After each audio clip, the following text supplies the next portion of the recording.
大家好，欢迎来到寒舍诗语。本期视频给大家分享咸蛋奶油虾。大虾10只，大概600克左右。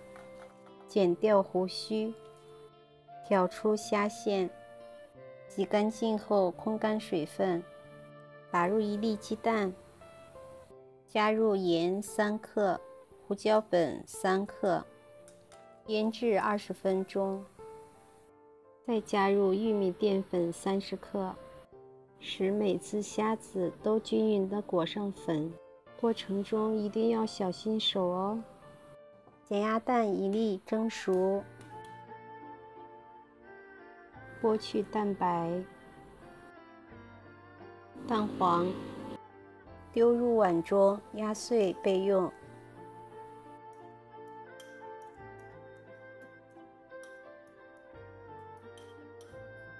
咖喱叶1把，摘下叶子洗干净，控干水分备用。蒜头4瓣切碎，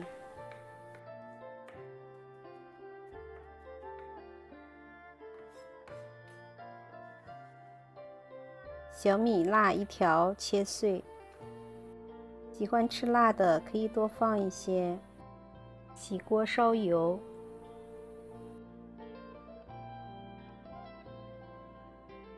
油温150度左右，放入虾子，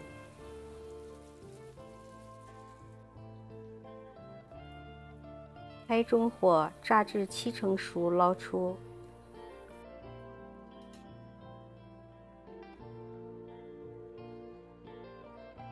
再次起锅，开中小火把锅烧热，放入25克黄油融化，倒入蒜米和小米辣炒香，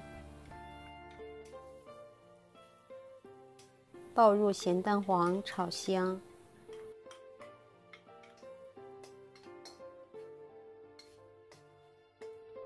把咖喱叶倒进来，炒香，加入糖20克，蛋奶100毫升，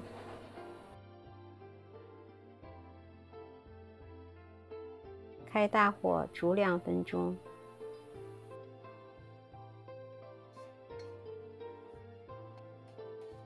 倒入虾子翻炒均匀，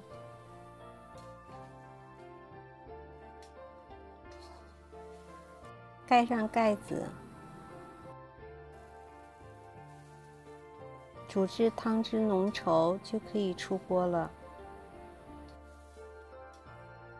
这样简单美味的咸蛋奶油虾就做好了。